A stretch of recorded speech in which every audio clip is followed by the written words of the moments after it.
In this lesson, we're going to learn how to exaggerate our animations. So here's where we left off, and we have this title. Now, exaggeration to me is one of the most universal principles that we can apply here in After Effects. It even applies to non-moving elements. And what exaggeration says is that for our audience to understand what we're trying to convey, we probably need to begin by identifying first, what are we trying to convey? So in this case, we have tight deadlines, and we want the audience to have a feeling of tightness and constriction and being squeezed.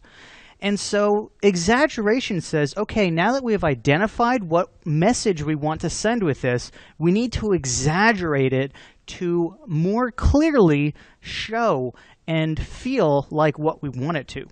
Now, exaggeration can be applied in hundreds and many different ways. So in this case, we're going to be using it to exaggerate the feeling of constriction and squeezing. So let's begin by just exaggerating some of our keyframes. So let's go into tight and deadlines, and we have this tracking amount keyframed. I just hit U to bring up the keyframes. So at the beginning, let's exaggerate this motion by increasing the size of these out to the edges of our window.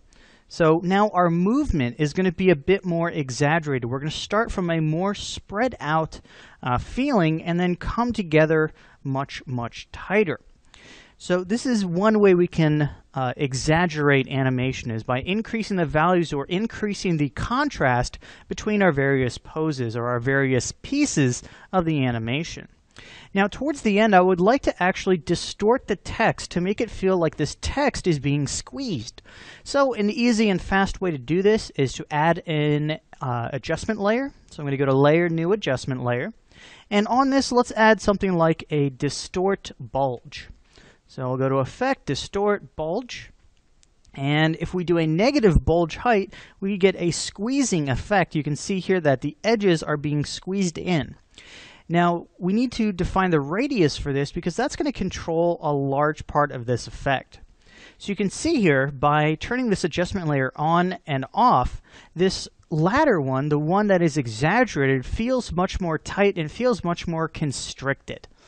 Okay, so let's come in here and let's animate this. So I'm going to end on these values, so somewhere around -1, -9. And because of the effect of this effect, we're going to need to animate this to move with our text. So our text begins sort of stretched out. So let's go to our adjustment layer, bulge, and let's stretch out this effect.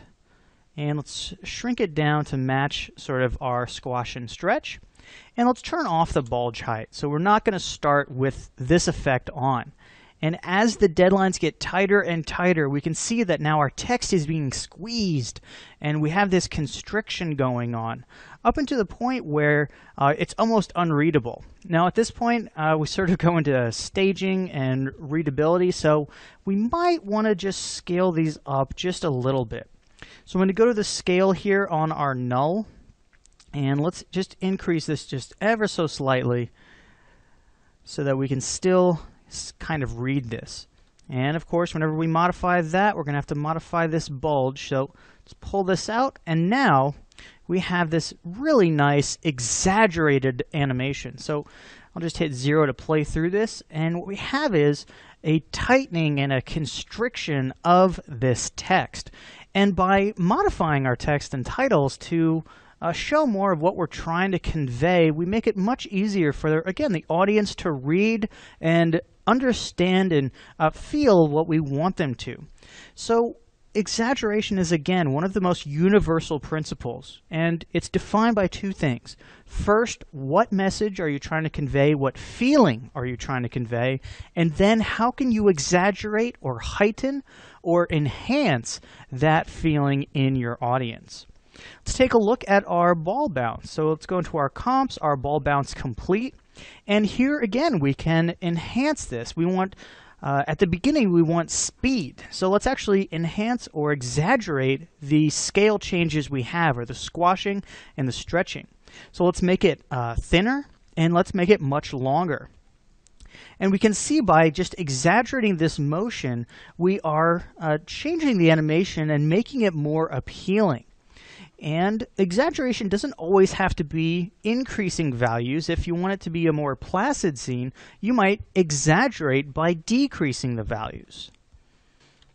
So in this lesson, we took a look at the principle of exaggeration, which is all about defining what you want and then modifying or heightening those areas of your comp and of your animation that convey the message that you want.